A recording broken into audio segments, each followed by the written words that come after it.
¿Cómo te va? ¿Qué decís? Muy bien, muy bien. Bueno, gracias Muchas por gracias venir. por la Fabio, invitación. Además, bienvenido. querido colega, muy respetado acá en Córdoba. Y bueno, te quería preguntar, Fabio, cuando viste todo esta introducción que hicimos, nos metemos metafóricamente en la cabeza de la gente, vos que sí atendés pacientes, ¿qué pasa por la cabeza de la gente? Lo que sucede es que pasan muchas cosas, ¿no? Porque desde el psicoanálisis es difícil pensar cada fenómeno como una cuestión masiva.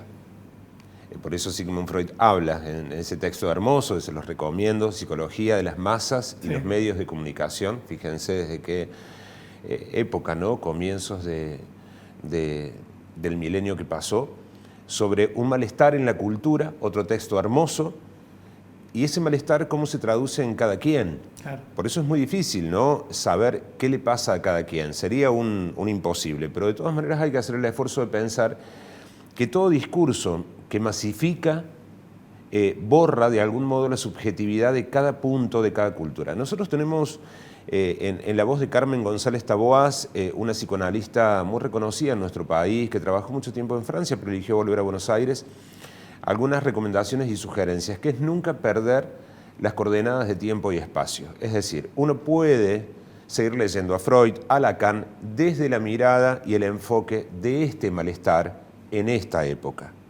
Cada época tiene un malestar, pero además fíjense algo muy interesante, no sufre igual alguien que vive en Capital Federal, claro, los mismos males del país, porque no podría hablar de inflación como una cuestión de un para todos.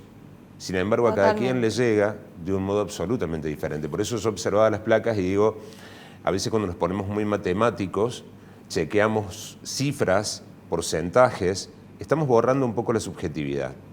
Claro que es difícil en una encuesta saber qué pensamos todos. Ahora viene el censo. Sí. Es una gran oportunidad quizá para profundizar no en las cifras, sino en los dichos de la gente, ¿no? Yo no creo mucho en las cifras. Honestamente creo que no reflejan más que cuantitativamente algunos índices. Pero un sentir y un decir no se pueden medir con números. Y eso es lo que por allí no tenemos, ¿no? Sí. La mirada global, porque es tan diversa la Argentina. Absolutamente. Claro. Y es totalmente distinta la vida de una ciudad grande que una población chica, un pequeño pueblo, la adversidad, el nivel de estrés, de inseguridad y todo lo que decíamos. Las posibilidades incluso. Y las posibilidades laborales también. Un montón de cosas. Yo digo, son dos mundos totalmente diversos. Por ahí le comento a Diego lo que pasa en lugares chicos, porque a mí me gusta mucho el recorrido por los lugares chicos, hablar con la gente de lugares chicos, y dice, es una vida totalmente diferente. Entonces son como golpes distintos los que se tienen que ir resistiendo, ¿no? Además pensaba cómo golpeaba en cada lugar profundo de esta Argentina profunda ese mal del para todos. Porque está muy lejos para mucha gente hablar de tecnología, hablar de índices de inflación. Yo lo que considero es que nos están llenando de palabras de las cuales no deberíamos por qué tener la obligación de una comprensión o un aprender. Digo, hoy nos aturden con palabras técnicas, tanto del ámbito económico, político, judicial. Está muy bien involucrarnos como ciudadanos, pero no estamos preparados para eso, porque nosotros venimos desde hace muchos años con una educación absolutamente decadente. Por supuesto. Sí. Entonces, ¿cómo se comprende que uno pasa de grado aunque no apruebe? ¿Cómo se comprende? Y esto no tiene que ver con una ideología partidaria. Lo mío, mi posición política es el psicoanálisis. Es un discurso político el psicoanálisis, ¿no? En esto de la desmasificación, entonces no respondo a ningún partido, no le entrego, digamos, mi ideología tan cerradamente a nadie, aunque tengo personas que admiro profundamente, de las cuales puedo extraer algo, y otras cosas no. Lo que yo no puedo comprender de las clases políticas es que nos quieran meter en un berenjenal de palabras de las cuales no deberíamos caer rápidamente en ese enredo, porque no es tarea nuestra. Yo pienso realmente, ¿no? Y digo, hemos depositado cierta confianza en lo que la democracia nos convoca, un sistema representativo del pueblo.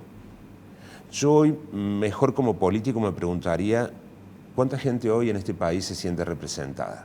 Porque seguramente se siente representado todo aquel que pertenece duramente a un partido político. Claro. Pero todos aquellos que simpatizan pero que tienen que pelearla todos los días para comer, para trabajar, para educar a sus hijos, para pensar que hay un futuro. No sé si les queda tiempo para militar cerradamente. Involucrarnos a veces no siempre significa casarnos con una ideología.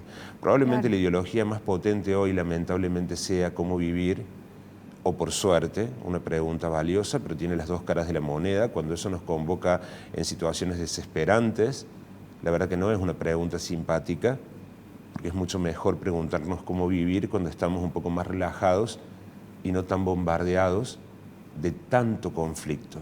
Y también poder definir, me parece, agregando a tu discurso, no sé si coincidís, Fabio, hasta dónde llega nuestro espectro de poder, de transformación de la realidad, ¿no? Totalmente de acuerdo con vos. Porque si es como que si uno se pone todas las mochilas del mundo, de todo lo que ves, de guerra, contexto de guerra internacional, acá lo que pasa es decir, bueno, ¿cómo puedo definir yo hasta dónde llega mi poder? ¿Qué puedo hacer con...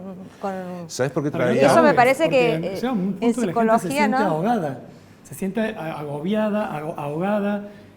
Los chicos más jóvenes se quieren ir del país, lo escuchás todos los días, lamentablemente. Miren, sucede que es como si un papá va a un consultorio psicológico porque su nene se hace pis y el psicólogo lo único que hace es darle el motivo por el cual se hace pis. Tiene miedo. Claro. Bueno, ¿pero qué hago? Eso es lo que pasa acá. Eso es lo que nos sucede a diario. Nos explican por qué. Bueno, ¿qué hacemos? En el mientras tanto, ¿qué hacemos? Porque si la culpa no tuvo el otro, la tuvo el anterior y la tiene ahora la guerra y la tuvo la pandemia. Entonces uno se pregunta, a ver, si vivimos, hemos pactado, qué bien que hemos pactado vivir en democracia. Por Dios, nos han pasado cosas horrorosas en las dictaduras. Pero esto a veces se parece otra dictadura de los mensajes cruzados. Estamos sometidos a las peleas cruzadas. ¿Qué esperamos? Que en algunos puntos al menos, aunque estén en desorden esas palabras, estas diferencias políticas y partidarias puedan hacer un acuerdo. Porque no podemos estar en desacuerdo en cuestiones básicas. Comer, Claro. alimentarnos, educarnos, tener una vivienda digna. No podemos discutir esas cosas. Mira, Esas Fabio, cosas no recién se veíamos, discuten, ¿no? de un lado y del otro de la grieta, en palabras, un resumen de lo que piensa la gente y muchas coincidencias. Había Absolutamente. muchísimas coincidencias. Por eso me En distintos asombra, puestos, ¿no? en distintos lugares. Tal vez la prioridad para el Frente de Todos era la pobreza y para la gente más de la derecha, más de Juntos por el Cambio, por ejemplo. Es por dar un ejemplo. Tal vez era la educación. Claro, claro. Pero después, en las otras listas, estaban los otros ítems. Yo lo que creo es que siempre vamos a llegar... A ver, esto no es un ideal. Creo que muchos países lo han logrado. Sí. Establecer acuerdos más allá de las diferencias ideológicas, de los caminos políticos que tomaría cada fracción partidaria, porque lo que diferencia un partido y otro deberían ser, al menos creo, los modos de llegar a esos puntos. No las políticas a largo tiempo. Pero no se pueden discutir las necesidades básicas. Salud pública, chicos. Hoy nosotros no tenemos un centro de urgencia psicológica. Cuando uno se quiebra un pie, sabe perfectamente bien a dónde ir. Cuando uno se quiebra una mano, se quema un dedo, cuando tenemos un accidente. Ahora, cuando se nos quiebra el corazón, el alma, cuando nos angustiamos, la angustia es el único sentimiento que nos engaña. No engaña, ¿eh? Se siente en el cuerpo. Uno no sabe qué hacer. Claro. Te pasa a las 3 de la mañana y pareciera que la subjetividad y el sufrimiento psíquico no existen. Y hablamos de derechos. Y lamentablemente mucha cómo? gente que no puede canalizar eso recurre a medicamentos. No solo eso, nosotros hoy tenemos sintomatología que va directamente al cuerpo. Marisa, Diego, lupus, cáncer, También. la piel. A ver, el cuerpo es el único territorio donde el inconsciente puede manifestarse. Es difícil decir qué es el inconsciente. Cualquiera va a contestar desde el sentido común lo que no es consciente. No, es mucho más que eso. Al inconsciente no lo conocemos sino por sus efectos.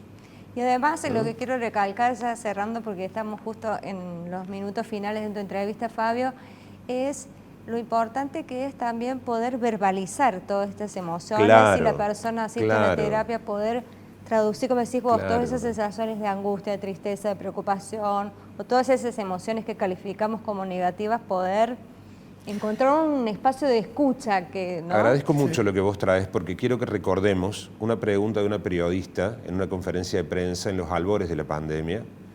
Y esto, por favor, que no se tome, que es, si bien la voz de esa respuesta la aportó Alberto Fernández, mi dicho toma esa respuesta no a la persona del presidente, porque yo la he escuchado en otros ámbitos y de otras voces, Sí. cuando la periodista le pregunta qué vamos a hacer con la angustia de la gente. Y él enérgicamente lo que responde es, angustia es enfermarse. ¿En serio? ¿Solo eso es la angustia de la gente? O sea que solo es capital de quien está enfermo. Y Claro. cuando no tenés trabajo y cuando vivís en la Argentina profunda donde nada llega y donde sentís que este país no es uno.